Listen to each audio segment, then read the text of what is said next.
Alam mo ba, Tiyo? Nanaginip ako. Oo, nanaginip ako. Sabi ng panaginip ko, kinuha yung lahat ng mga gwapo. Tapos kasama ako. Tapos kasama ako. Tapos kasama ako. Ngayon mo maniwala. Bakit ako kasama? Sinama ako eh. Nakita yung kagwapuhan ko. Ikaw lang naman yung hindi nakikita yung kagwapuhan ng papa niya. Ikaw lang naman yung hindi nakakita. Tuloy na natin yung kwento. So, basher ka talaga. Tuloy na natin yung kwento, ha? Tuloy na natin yung kwento. Mamaya ka na mamintas, okay? Tapos, yung sa panaginip ko, nagpa-contest. Tiyo, nagpa-contest doon. Yung contest doon, kung sino, di ba pinatawag lahat ng mga gwapo. Nagpa-contest doon kung sino talaga ang pinakagwapo. Alam mo ba, napili ako. Ayaw mo maniwala? Ha? Nungaling. Huwag kang mangialam, Tiyo. Panaginip ko yun. Panaginip ko yun. Huwag kang mangialam. Ako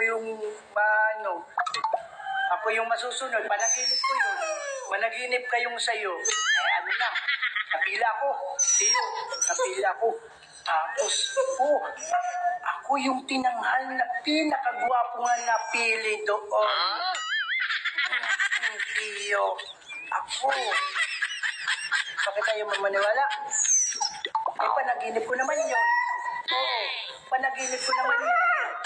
Ako yung tinanghal doon na pinakagwapo. Oo, alam mo, Tiyo, sa panaginip, nagkakatotoo daw yan. Oo, nagkakatotoo. Ayaw mo maniwala? Oo, minsan nagkakatotoo yan. Tiyo, minsan nagkakatotoo yan. Hindi mo lang kasi makita yung kagwapuhan ko. Hindi mo lang kasi nakita yung kagwapuhan ng patay mo. Lagi kang kontra, lagi kang basher. Ikaw yung number 1 basher ni Papa. Oo, lagi. Lagi kontra. Pag sinabi ni Papa, si Papa gwapo, pupunta ka agad. Ha? Gagalong ka agad. Nakakainis. Imbis na sumuporta kasi tatay niya. Ano?